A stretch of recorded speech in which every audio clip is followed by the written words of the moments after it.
This is Scott Dooley, welcoming you to Connect with Skip Heitzig. Today we launch a new series that hits close to where we all live, Smart Home, and you will certainly find ample information and application for your family. It's time to stop imagining a better home life and start building one. Whether you're single and just surveying the landscape, married and mediating the man cave versus the she shed, or rebuilding your home and heart after significant loss, God has a blueprint for you.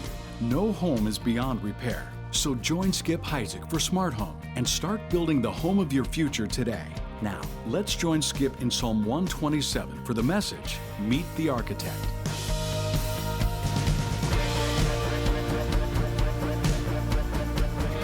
Let's turn in our Bibles to Psalm 127. We have these devices. I bet you all have one, or you know somebody who has one. And these now are called smartphones, right? They used to just be phones, mobile phones. Remember the brick phones? Those things you could build a house with it and then talk on the phone with it. And now, because you can connect to so many different places, it's like a pocket computer. It's a smartphone. Now, I don't know how smart it really is, but let's just find out. Siri, are you really all that smart? That's something I don't know. See? Not all that smart. One thing about these devices is they're sort of turning us into zombies. I know you've noticed that when you go into places, restaurants, places of business, you'll see people glued to the screen. You'll see them driving glued to the screen, or walking down the street because they know their peripheral vision can tell if something big is coming their way, and if not, they can use the time to look at the screen. And it can become problematic. And then there's the people who will talk to you, and while they're talking to you, they've got their phone in their hand. And it's like, they're, oh yeah, yeah, well, that's very interesting. And then it's the slow head down. It's like, yeah, yes, right. And so they're just sort of preoccupied with it. And then a lot of us know the panic that seizes us when we misplace our smartphone. It's like the world has now officially come to an end. I cannot find my phone. How can I communicate and live my next few minutes of life? And then we get upset if we text somebody, but they don't text us back. We read into that. Why aren't they texting me back? What's the deal? And are they mad at me? I mean, all of the emotion that comes along with that. Then the warm fuzzies when they do text us back. Say, okay, everything's good again. And if they make a call, we're especially happy until we find out it's a pocket call, and they didn't really mean to call us in the first place. Sometimes you get the feeling that the phone might be smart, but it's making us dumb. You may have heard the one about the guy who went to the doctor and both sides of his face were burned, and the doctor said, what happened? He said, the phone rang, my iPhone rang, I was ironing my tie, and I mistakenly picked up the iron instead of my iPhone. The doctor said, that explains one side, but why both sides of the face? He goes, well, the jerk called me back again. The last few years, the technology that's on your phone has been translated into the home. There are now smart homes. And what that is you can, with this device or a computer, you can control the environment in your home. You can tie it all to the internet, and you can control lights and clocks and doorbells and speakers in your sound system, and window blinds and garage doors and thermostats and hot water heaters, and now refrigerators are smart, or so they say. So you can control all those things by a voice command in an app or by pushing a button in an app. Now I know that with every rise of new technology, there's always some Christians who swear it's the mark of the beast, but the intention that the designers have is to make life easier for you. Well, we're doing a series called Smart Home. And the subtitle is Building Your Home of the Future. What we are doing is consulting God's blueprint to find out how relationships in the home should function. Now, why are we doing this? Because over the past history of this church, I have talked on this issue before. Well, number one, we're doing it because home is the foundation of society. It's the heart and soul of any society. All societies were built on the home. And if the home gets destroyed, you are effectively undermining society. So we're doing it because the home is foundational. A second reason we're doing this series is because though society does need the home, at the same time society is attacking the home. Society itself, though it desperately needs strong home units, is sending out signals to redefine or reconfigure or challenge the traditional home. Some are saying that the home, the family, is outdated. We need to move on and get over it and not celebrate it. And a lot of these new ideas about human relationships are being taught in universities. So effectively, we're training future leaders to undermine what has made our society great to begin with. The third reason I'm doing this is because I have discovered over the years that one overarching area that Christians struggle with the most happens to be in the home. And because they don't know the clear understanding of God's blueprint, they look for answers in the unbelieving world, the counterpart in the unbelieving world. They're emulating the worldly counterparts. So I want us to get smarter. I want us to get smarter at relationships. I want us to get smarter at dating and smarter at picking a mate and smarter at maintaining a marriage, smarter at blending families if that's the situation you find yourself in. Smarter at recovering after a breakdown and a divorce, smarter at being single again, smarter at remarriage. And so we call it a smart home. Today we start where we ought to start, and that is the very foundation itself, and that would be consulting the architect, God, the architect who gave the blueprint. Now, I don't know if we have any architects in the house with us, but I have heard from friends of mine who are architects. They said, you know what the frustrating thing about being an architect is people who come to you and ask you to design a home for them, but you discover they've already designed it. And they just want your hand on the pen, and they'll tell you where to put it. And they want to design it, and I love their input, but it's hard for me to design what they've already designed and then just to put my stamp of approval on it. In Psalm 127, we have a poem, a psalm, 5 verses. But notice what it says: unless the Lord builds the house, they labor in vain who build it. Unless the Lord guards the city, the watchman stays awake in vain or for nothing. It is vain or useless, futile, for you to rise up early and sit up late to eat the bread of sorrows, for so he gives his beloved sleep. Behold, children are a heritage from the Lord. The fruit of the womb is a reward. Like arrows in the hand of a warrior, so are the children of one's youth. Happy is the man who has his quiver full of them. They shall not be ashamed, but shall speak with their enemies at the gate. Now, when it says house, unless the Lord builds the house, it's not speaking about a physical structure. It's not speaking about a building. It's speaking about what happens inside the building, and especially those who are in the building. It's speaking about a home. Sometimes the Old Testament will use the word house as a synonym for what goes on inside of it, the home, the family life. And that is the idea here. Now, you'll notice that the psalm begins even before verse 1. It has a little superscription above it that says, a song of ascents. Do you read that? A song of ascents of Solomon. So we believe Solomon wrote this psalm, not David, but David's son Solomon. He wrote it. And a song of ascents, there are 15 Old Testament psalms that are called songs of ascent. They're short psalms, and they're called psalms of ascent because we believe that when the children of Israel ascended the hill up to Jerusalem, that they had memorized these and sang them as a family, as a group, as they were going to worship in the temple.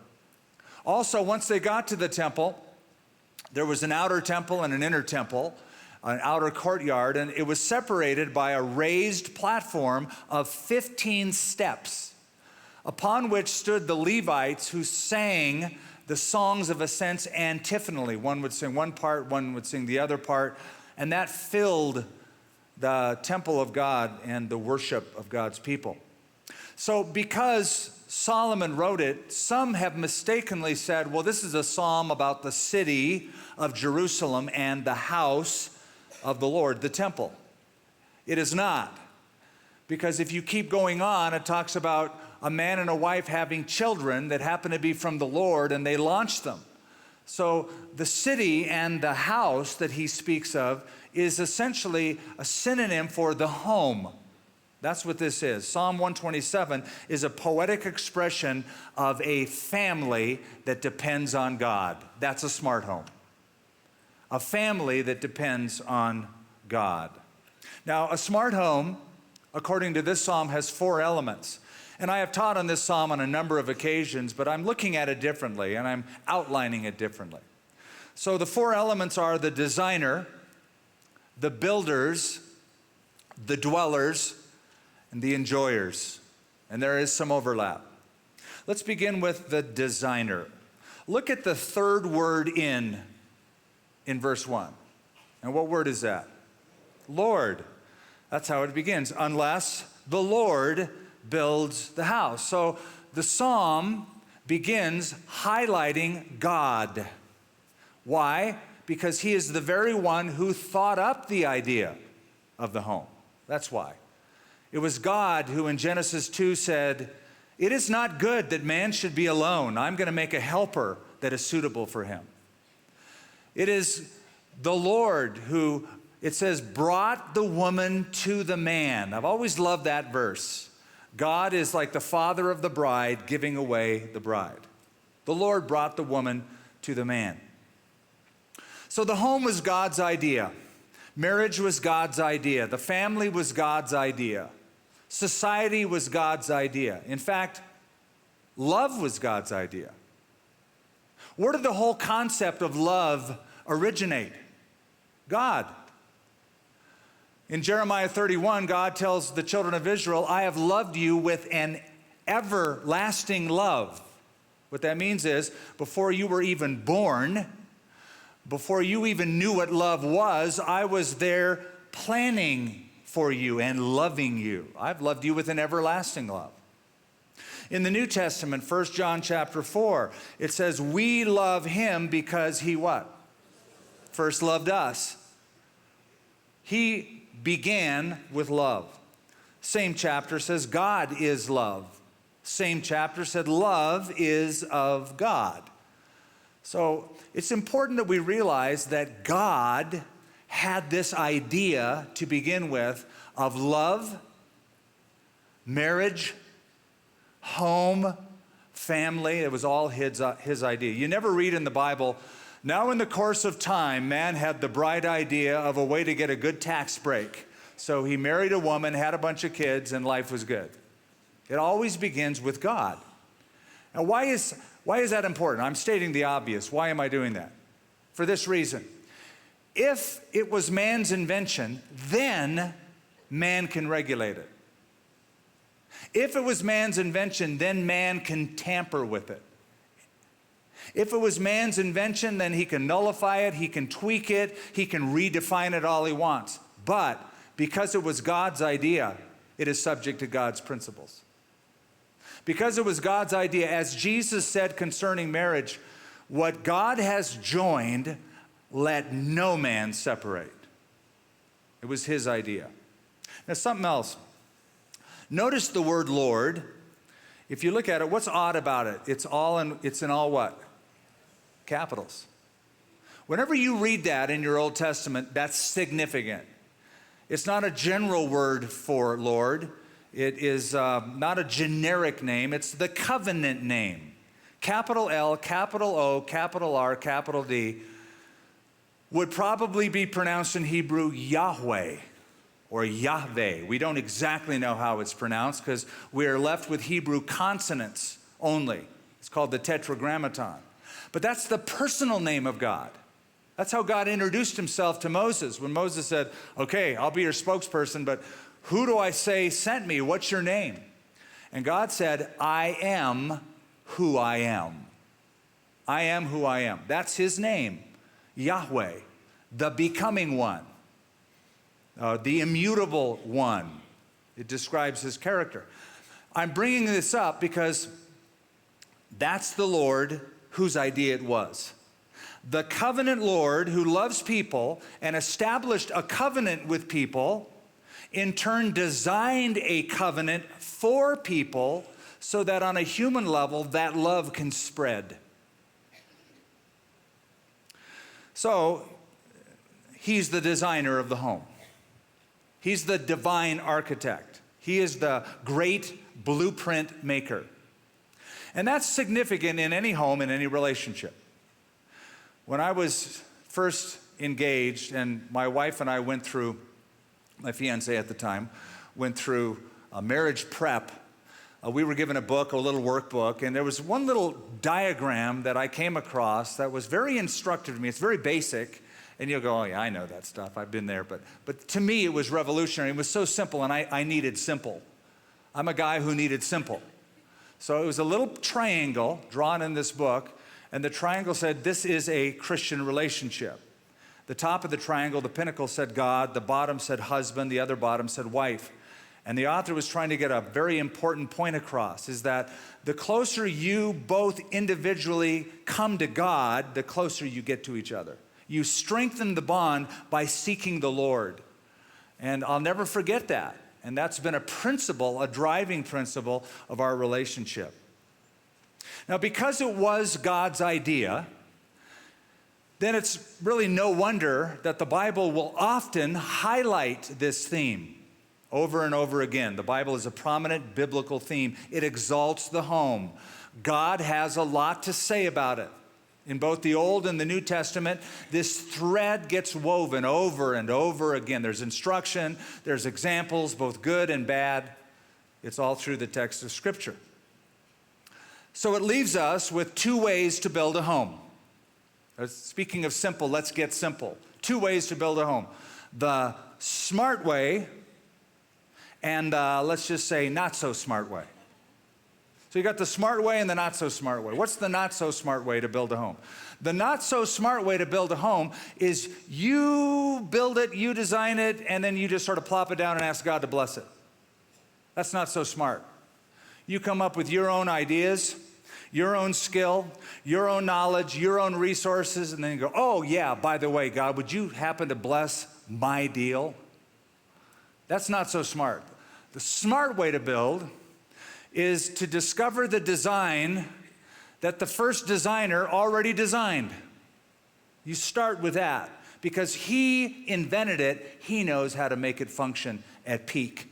When you do that, you start discovering the thrill that this psalm speaks of God at work in providing for your home and protecting your relationship. So that's the designer. Now let's consider the builders, and notice I put it in the plural. Builders. There's not just a builder, there are builders. Now you're thinking, wait a minute, the psalm says there's just a builder, the Lord. Well, keep reading. Unless the Lord builds the house, they labor. Who are they? The ones in this home. So God is the builder, but it says they labor in vain who what? Build it.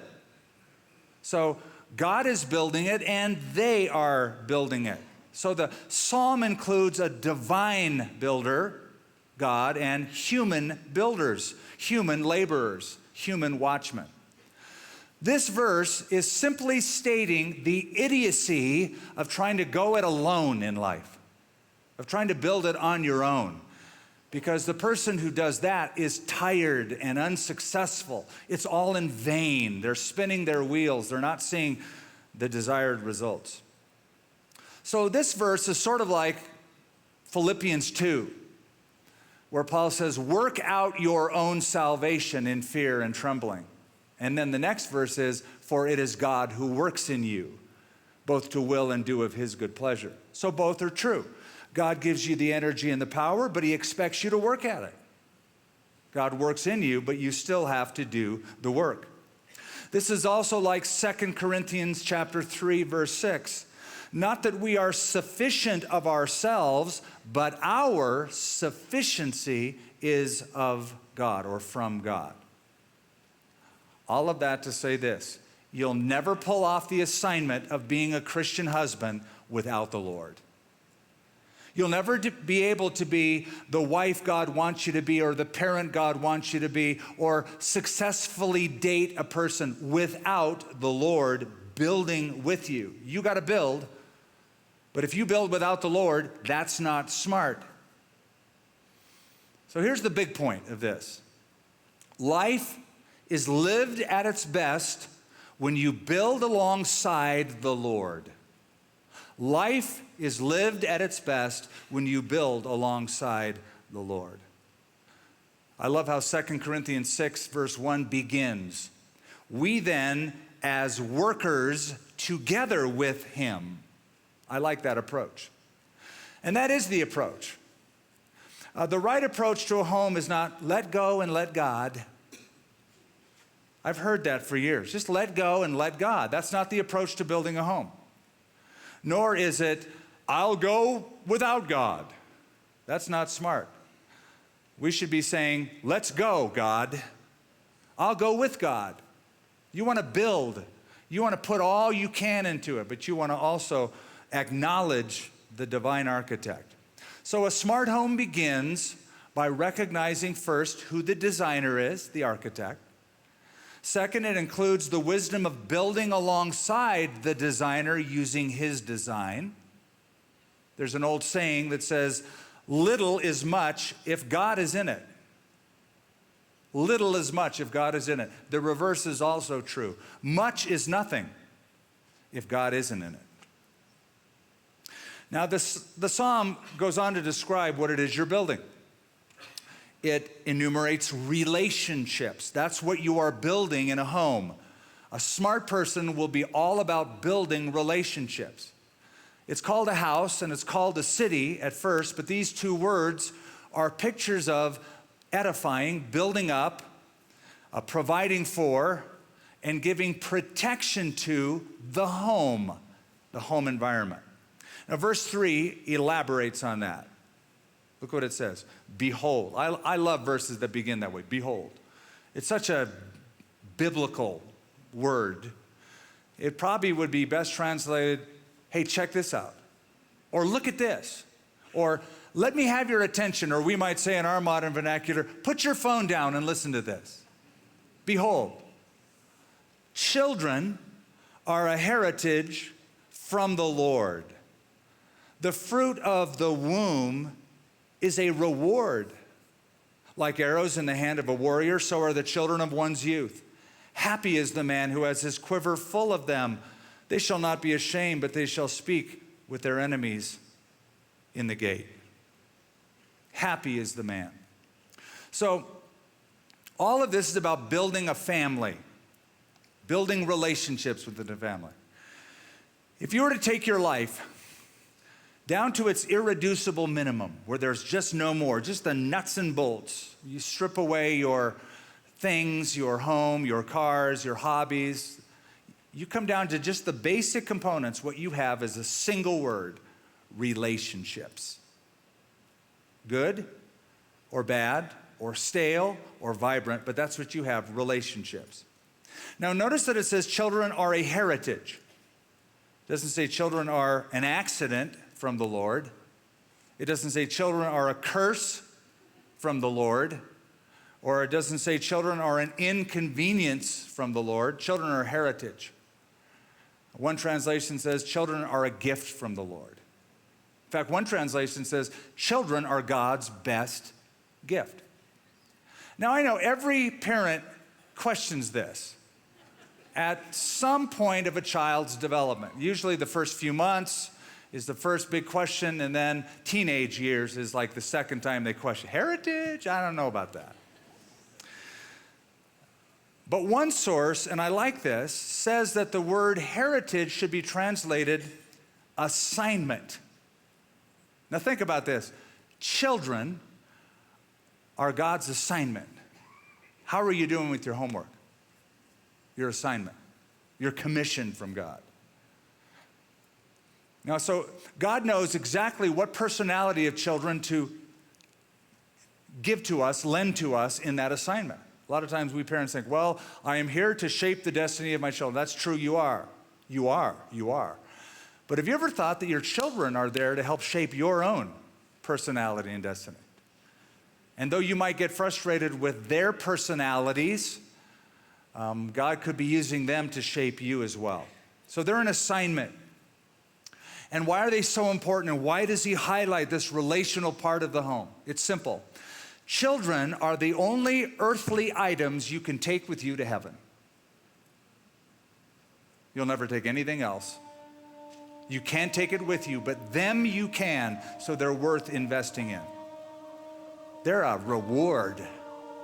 Then there's grandparenting, and that's where the reward is really realized. That is Skip Heitzig with the first message of our Smart Home series, where we focused on the foundational elements of meeting the architect of the home and the family, God Himself. His blueprints for the people He creates include satisfying relationships and meaningful lives. We should make sure to build alongside of Him so that our homes become satisfying places of refuge, palaces of joy, and platforms for worship. Now, let me tell you about Skip's latest book, Biography of God.